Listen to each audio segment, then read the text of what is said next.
Hello. Hello.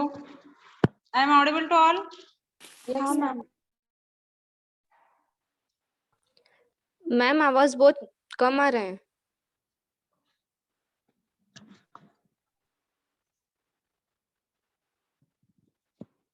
Hello. Yes, ma'am. I am audible to all. Yes, ma'am.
In last lecture, we see the definition of suspension, classification, reason behind the preparation of suspension, and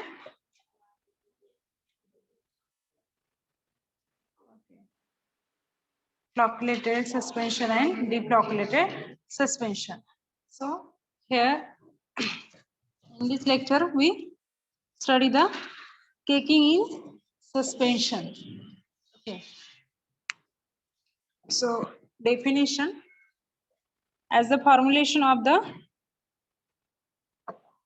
non-redispersible sediment within the suspension system. केकिंगची definition काय आहे, जे काही formation होतं जेव्हा तुमचं जे काही सॉलिड पार्टिकल आहे जे रिडिस्पर्स झाले नाहीत जे सेडिमेंट नंतर, आणि जे काही फॉर्म्युलेशन होतं त्याला काय म्हणतात, केक फॉर्मेशन म्हणतात. तर ही त्याची डेफिनेशन बघा, it is as the formation of the non-redispersible sediment within the suspension system. Okay. The reason behind this formation of the cake in the suspension is the crystal what bridging and closed aggregate in the formation. जे काही bridge तयार होतं त्याच्या particles crystals मध्ये कसं होतं, hard हे होतं त्याच्यात ना, टाईट एक हार्ड केक फॉर्मेशन, हा म्हणजे टाईट काय असतं, ऍग्रिगेशन असतं त्यामध्ये, आणि म्हणजेच क्लोज ऍग्रिगेशन असतं. जसं लूज ऍग्रिगेशन कशात असतं, फ्लॉक्युलेटेड मध्ये, आणि डिफ्लॉक्युलेटेड मध्ये काय असतं,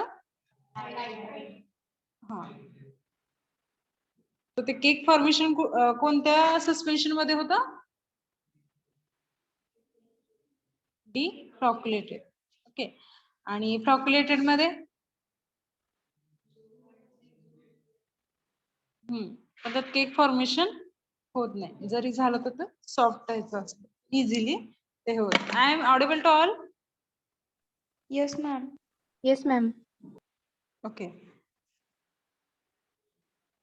तर रिझन काय असतं केक फॉर्मेशनचं, की जे काही क्रिस्टल आहे त्याचं ब्रिज म्हणजे त्याच्यात जे अटॅचमेंट असते ओके आणि त्याचं क्लोज्ड म्हणजे टाईट ऍग्रिगेशन असतं त्यामुळे काय होतं की ते केक फॉर्मेशन होतं लूज नसल्यामुळे ते काय होतं म्हणजे लूज असतं तेव्हा काय होतं ते इझिली रिडिस्पर्स होतं आणि टाईट असल्यामुळे काय होतं की त्याचं बॉन्डिंग एकदम हे असतं पॅक असतं स्ट्रॉंग असल्यामुळे काय एकदा ते एकमेकांच्या बॉन्डिंग मध्ये आले का ते इझिली रिमूव्ह होत नाही ओके आणि त्यामुळे काय होतं की ते रिडिस्पर्स होत नाही आणि त्यामुळे केक फॉर्मेशन होतं ओके तर त्याच्या मागचं हे रिझन आहे कॉज आहे then third point in the crystal bridging particle surface crystals growth occurs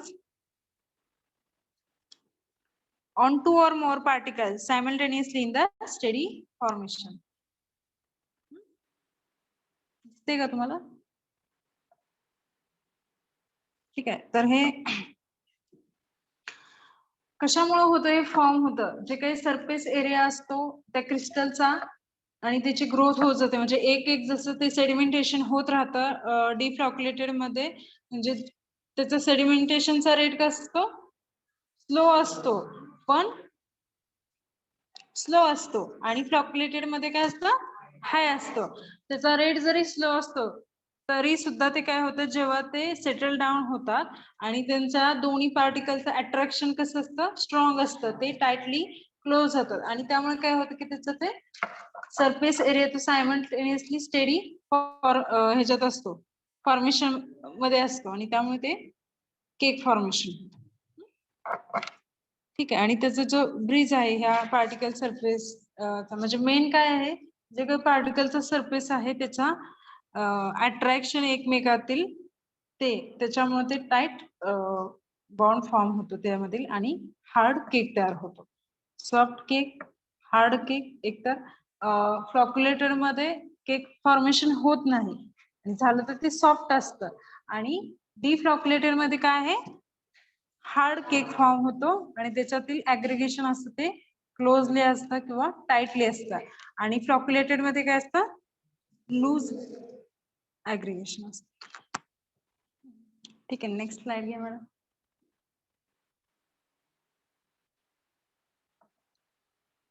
causes of cake formation तर हे कशामुळे होते ओके तर केक फॉर्मेशन कशामुळे होते small changes in temperature that occurs during the self storage lead to the unexpectedly rapid cake via the crystal binding.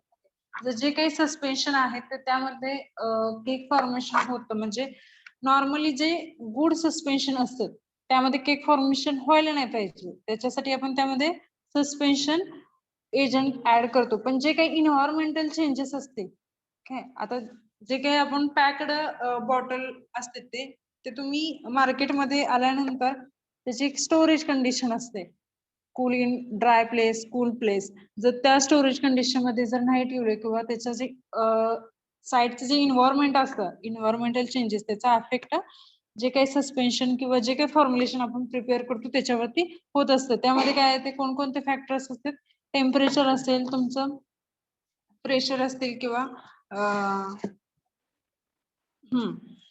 तर ह्यामध्ये बघा टेम्परेचर हा चेंज होतोय जसं की टेम्परेचर चेंज झालं का जे काही विस्कोसिटी असते सस्पेन्शनची त्यामध्ये त्याच्यावर इफेक्ट पडतो त्याचा अफेक्ट होतो ओके टेम्परेचरचं जे काही स्टोरेज कंडिशन असते तर त्याचा अफेक्ट त्यावरती पडून ते केक फॉर्मेशन होतं म्हणजे काय तिथे सेटल व्हावं लागतं आणि त्याची जी एक्सपायरी डेट असते म्हणजे एक्सपायरी डेट आल्यानंतर किंवा एक्सपायरी डेट झाल्यानंतर काय होतं की ते काय जे फॉर्म्युलेशन आहे ते त्याच्या स्टँडर्ड ऑफ प्रॉपर्टी त्यामध्ये तेवढ्या प्रमाणात राहत नाही जेवढे की आपण प्रिपेअर केले आहे म्हणजे आज प्रिपेअर केलं आहे तुमचं फॉर्म्युलेशन आणि 3 वर्षानंतर त्याची एक्सपायरी डेट आहे तर ह्या 3 वर्षामध्ये त्या सस्पेन्शनने किंवा जे काही आपण डोसेस फॉर्म प्रिपेअर करतोय तर त्याने जे काही गुड प्रॉपर्टीज आहेत त्याच्या स्टँडर्ड प्रॉपर्टीज आहेत ते त्याने फॉलो करतो ओके आणि एक्सपायरी डेट नंतर म्हणजे काय होतं की ते डेट गेल्यानंतर थोड्या प्रमाणात त्याचे चेंजेस येतात ओके ते बॅड असतं असं नाही पण जर काय त्याचे ऍक्शन असते ती तेवढ्या प्रमाणात देत नाही ओके किंवा त्याचा अफेक्ट होतो की जे इन्व्हायरमेंटल एरियावरती जसं की तुम्ही जेव्हा मार्केट मधून एखादा डोसेस फॉर्म किंवा जे प्रिपरेशन आणलं त्यांचं कसं असतं की प्रत्येक डोसेस फॉर्म त्या स्टोरेज कंडिशन मध्ये ठेवलेलं असतं. जसं तुम्ही मेडिकल मध्ये एखादा फ्रीजर बघितलेला असेल, त्यामध्ये लिक्विड डोसेस फॉर्म काय ठेवलेले असतील, तर जस्ट त्याच्यानुसार ते स्टोरेज कंडिशन नुसार ते ठेवलेलं असतं. ओके, आणि तुम्ही आणता, त्यानंतर तुम्ही 1-2 दिवस यूज करता, 2-3 वर्षानंतर काय होतं, ते खराब होतं. एकतर हे लिक्विड प्रिपरेशन असतं. जेव्हा तुम्ही ते ओपन करता, घेता एखाद्या ओपनर मध्ये किंवा टी स्पून मध्ये घेता, जोपर्यंत घेतो तोपर्यंत ते काय होतं की एअरच्या कॉन्टॅक्ट मध्ये येतो, इन्व्हायरमेंटच्या कॉन्टॅक्ट मध्ये ते काय लिक्विड प्रिपरेशन येतं. त्यामुळे काय होतं, त्याचं कंटॅमिनेशन होण्याचे चान्सेस लिक्विड डोसेस फॉर्म मध्ये जास्त असतात. आणि जेव्हा ते एअरच्या कॉन्टॅक्ट मध्ये येतं, इन्व्हायरमेंटच्या कॉन्टॅक्ट मध्ये येतं, तेव्हा इन्व्हायरमेंटल जे मायक्रो ऑर्गॅनिझम्स असतील ते त्यामध्ये इन्सर्ट होतात आणि त्याची ग्रोथ होण्याचे चान्सेस लिक्विड डोसेस फॉर्म मध्ये जास्त असतात. आपण आधी पण बघितले की सॉलिड डोसेस फॉर्म मध्ये त्याचे चान्सेस नसतात, कारण तिथं लिक्विड नसतं, व्हेइकल नसतं. पण लिक्विड डोसेस फॉर्म मध्ये काय आहे, व्हेइकल असल्यामुळे त्याचे चान्सेस जास्त असतात. हा पण एक पॉइंट आहे की लिक्विड डोसेस फॉर्मचे एक्सपायरी डेट म्हणजे जे काही शेल्फ लाईफ असते ती कमी असते, मायक्रो ऑर्गॅनिझमची ग्रोथ होते त्यामुळे. ओके, आणि ते हा जो इफेक्ट असतो, टेम्परेचर वाढतं किंवा जे कॉन्टॅक्ट मध्ये आल्यानंतर, तर हे केक फॉर्मेशन च्या ह्याच्यासाठी होऊ शकते. ओके, देन सेडिमेंटेड, नेक्स्ट आहे sedimented highly coagulate suspension tends to form the large coagulates as the surface film present on the coagulated particle cause the film particle to cleaving to the each other. Okay, आता हे सेडिमेंटेशनचं जो part आहे, जे settle down होतं आणि cake formation होतं, तर त्यामध्ये बघा highly coagulate suspension tends to form the large coagulate, म्हणजे जे काही सस्पेन्शन हायली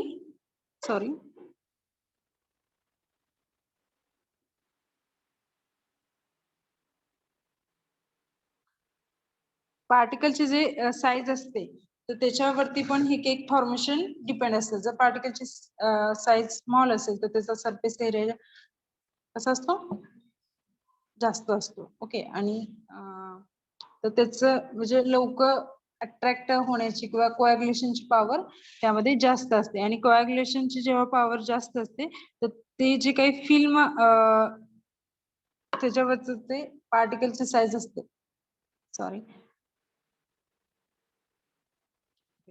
जेव्हा पार्टिकलची साईज कमी असते तेव्हा त्याचा सरफेस एरिया जास्त असतो आणि कोॲग्युलेशनची त्याची इंटेन्सिटी म्हणजे जास्त असते, अट्रॅक्टिव्हनेस जास्त असतो. त्यामुळे काय होतं की ते कोॲग्युलेट लवकर होतात, एकमेकात लवकर येतात, आणि त्याच्यामुळे काय होतं की त्याचं स्ट्रॉंग बॉन्डिंग तयार होऊन ते केक फॉर्मेशन होतं. ओके, एक आहे त्याचं साईज वरती डिपेंड असतं, त्याचे प्रॉपर्टी असते कोॲग्युलेट होण्याची, ते एका प्रॉपर्टीवर डिपेंड असतं.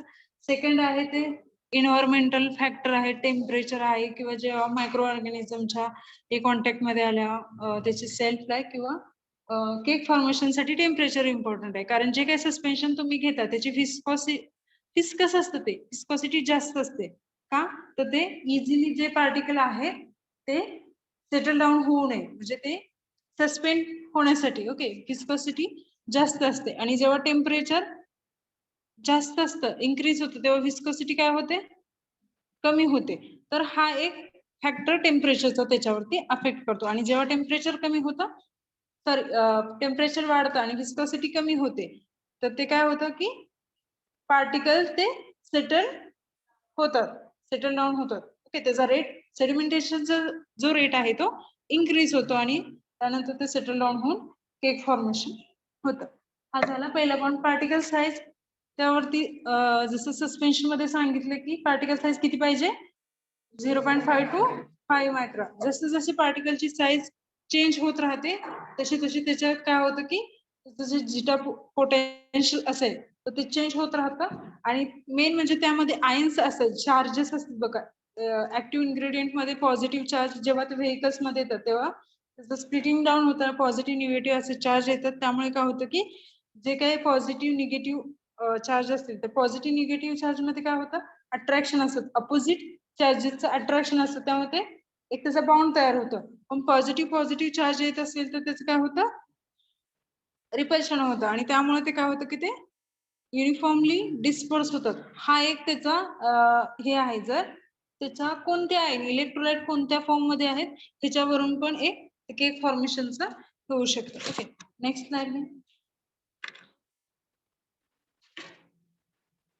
Theory of sedimentation. ओके, सेडिमेंटेशनची थिअरी आपण बघणार आहे बघा. What is mean by sedimentation?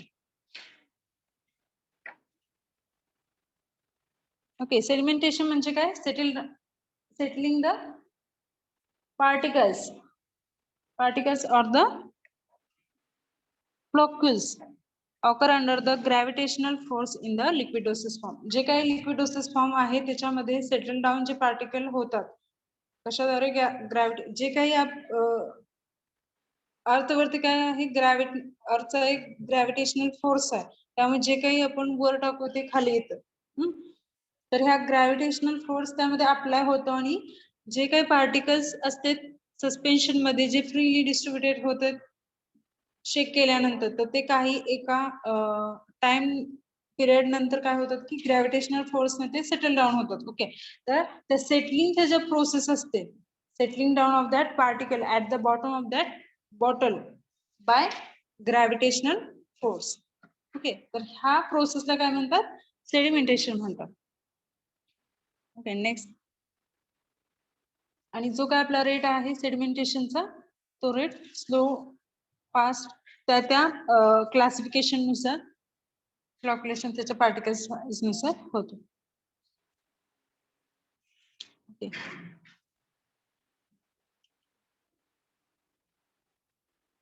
त्याच्यानंतर ही स्लाइड आहे का? Okay, this Stokes equation. This equation is used in the find out the sedimentation rate. Okay, so here the P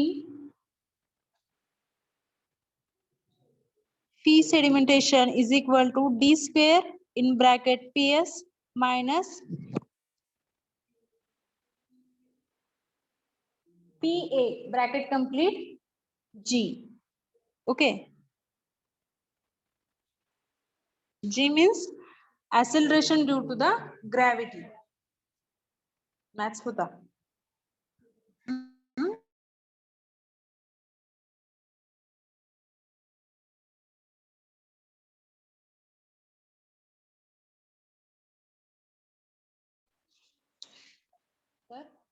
P sedimentation is equal to d square in bracket PS minus PA bracket complete G. Okay, divided by 18th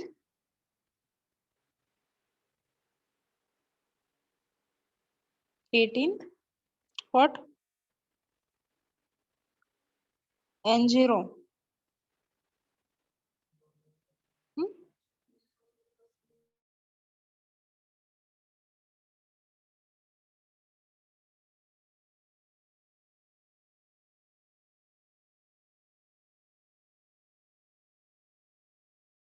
ते नाही, long form त्याचं नाही सांगत मी. N0. Okay, so symbol. So d means diameter of particle. D square, in that d square, d means diameter of that particle. R means radius of particle. Okay, here the in that formula you use the diameter and radius. You also know the radius of that particle. From the from the radius we calculate the diameter of that particle. Okay, so then PS. Okay, sedimentation means sedimentation velocity in centimeter by second. Okay, here they calculate the sedimentation rate in that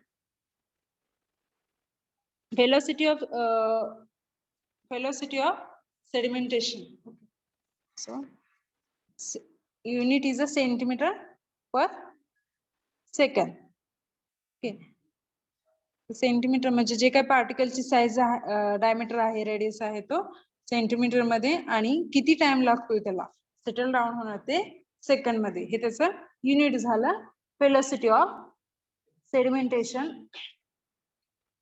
Okay, sedimentation velocity in centimeter per second. Then PS, it is a density dispersed phase. Okay, जे काय dispersed phase आहे त्याची density major करतो PS मध्ये.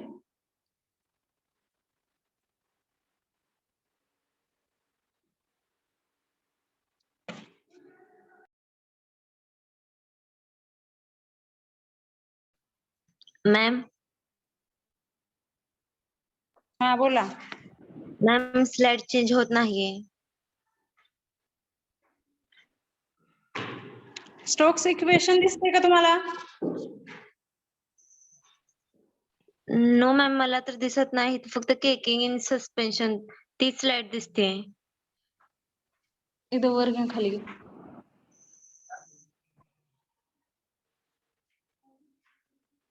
वर घ्या, वरची घ्या, वरची घ्या. हा. खाली घ्या. दिसते का तुम्हाला? हा मॅम आता दिसायली.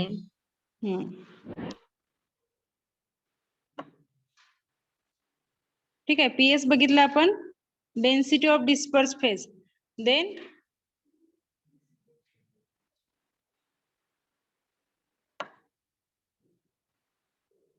density of dispersed media, then acceleration due to the gravity. G means acceleration due to the gravity, and the n0 is the viscosity of dispersed media in coils. Okay, so this is the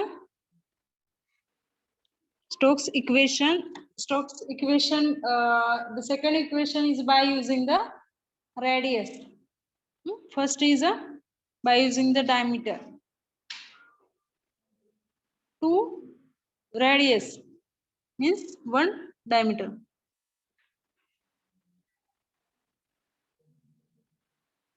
Means radius means one half of that diameter, and diameter means twice of radius. Understand? Next slide. तर हा जो formula होता Stokes equation, ह्याच्यावरून तुम्ही त्याचा सेडिमेंटेशनचा rate म्हणजे किती वेळ लागतोय, किती मिनिटांमध्ये ते सेटल डाऊन होते, आणि त्याची पार्टिकल साईज तुम्हाला दिली असेल, त्याचा सेडिमेंटेशनचा रेट तुम्हाला म्हणजे वेलोसिटी दिली असेल, तर ते किती सेकंद मध्ये किंवा किती टायमिंग मध्ये ते सेटल होणार हे तुम्हाला काढता आलं पाहिजे. किंवा तुम्हाला हे दिलं, त्यामध्ये काय पार्टिकलची साईज दिली असेल आणि तुम्हाला टायमिंग किती टायमिंग मध्ये ते सेटल होते, तर त्याची वेलोसिटी काढा, असं पण तुम्हाला प्रॉब्लेम ह्यावरती येऊ शकतो. मोस्टली नाही येणार, कारण ऑलरेडी फार्मास्युटिकल कॅल्क्युलेशन हा चॅप्टर कॅल्क्युलेशन साठी आहे. तरी पण हा फॉर्म्युला तुम्ही लक्षात ठेवा. आता ह्या फॉर्म्युल्यामध्ये दोन फॉर्म्युले आहेत, एक रॅडियस यूज करून, एक डायमीटर यूज करून. जेव्हा तुम्हाला डायमीटर दिले जातं तेव्हा तुम्ही डायमीटरचा फॉर्म्युला यूज करायचा, रॅडियस दिला जातो तेव्हा रॅडियसचा फॉर्म्युला तुम्ही यूज करायचा. ओके, तर यामध्ये बघा तुम्हाला सगळ्या व्हॅल्यू दिल्या जातील, फक्त ती पुट डाऊन करून तुम्हाला फॉर्म्युला लक्षात पाहिजे काय आहे फॉर्म्युला. तर फॉर्म्युला एकदा लक्षात असेल तर तुम्ही कॅल्क्युलेट इझिली करू शकता. Next is the limitation of the Stokes equation. हे जे स्टोक्स इक्वेशन आहे ते कशावरती अप्लाय करू शकतो किंवा कधी करू शकतो किंवा कुठे करू शकत नाही, ह्याचे काय लिमिटेशन्स आहे. Okay, spherical particles is very dilute suspension 0.5 to 2 gram per 100 ml. Okay, तर हे स्टोक्स इक्वेशन आहे, हे फक्त स्फेरिकल पार्टिकल वरतीच अप्लाय केलं जातं in a very dilute suspension. Very dilute सस्पेन्शनचं कॉन्सन्ट्रेशन किती असतं?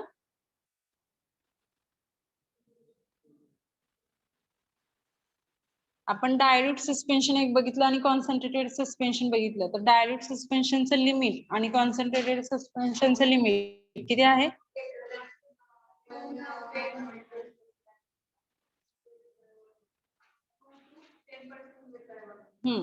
हे झालं डायल्यूट, आणि कॉन्सन्ट्रेटेड मीन्स ठीक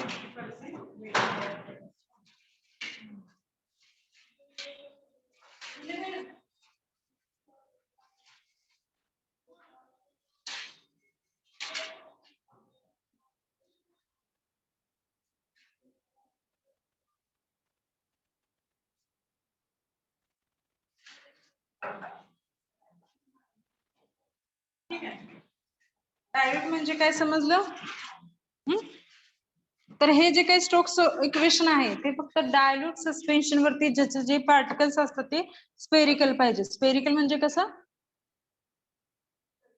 हा, सर्क्युलर, जे सगळ्या बाजूनी राऊंड म्हणजे गोल असतं, सर्क्युलर असतं. Particles which freely settle without collision. जे काही पार्टिकल्स असतात ते freely settle without collision. Collision म्हणजे ते एकमेकात येऊन त्याचे हे तयार होतं, ऍग्रीगेट किंवा एक गोळा, एक केक फॉर्मेशन होतं. तर अशा सस्पेन्शन मध्ये हे आपण फॉर्म्युला यूज करू शकत नाही, स्टोक्स इक्वेशन. म्हणजे हे काही त्याचे लिमिटेशन्स आहेत की जे काही पार्टिकल साईज असते ते स्पेरिकल पाहिजे, डायरेक्ट सस्पेन्शन पाहिजे, त्यानंतर ते फ्रीली सोल्युबल डिस्ट्रीब्युट व्हायला पाहिजे, कोलिजन न होता. Okay. Then particle with no physical and chemical attraction. जसं आपण म्हणले की आयन्स असतात पॉझिटिव्ह निगेटिव्ह, तर हे अट्रॅक्शन नसलेलं पार्टिकल्स असतात, म्हणजे chargeless. Okay, free from charges. तर ते असे जे पार्टिकल्स असतात त्याचं जे सस्पेन्शन असतं त्यावरती हे स्टोक्स इक्वेशन आपण अप्लाय करू शकता. हे त्याचे लिमिटेशन. म्हणजे हे जेव्हा तुम्ही स्टोक्स इक्वेशन अप्लाय करता तेव्हा हे तुम्हाला बघायला लागणार की ते स्पेरिकल आहे का, डायल्यूट सस्पेन्शन आहे का, आणि ते फ्रीली रिडिस्पर्स होते का, म्हणजे केक फॉर्मेशन होत नाही हे बघायला लागणार. त्यानंतर त्याचं फिजिकल किंवा केमिकल कोणतेही अट्रॅक्शन नसणार, म्हणजे त्यात आयन फॉर्मेशन नसणार, पॉझिटिव्ह निगेटिव्ह असतं. ओके, ते एक अट्रॅक्शन मुळे केक फॉर्मेशन होऊ शकतं.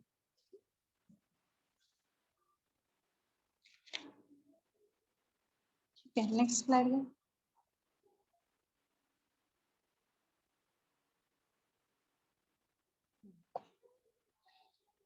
ठीक आहे, इथेच बास करायचं.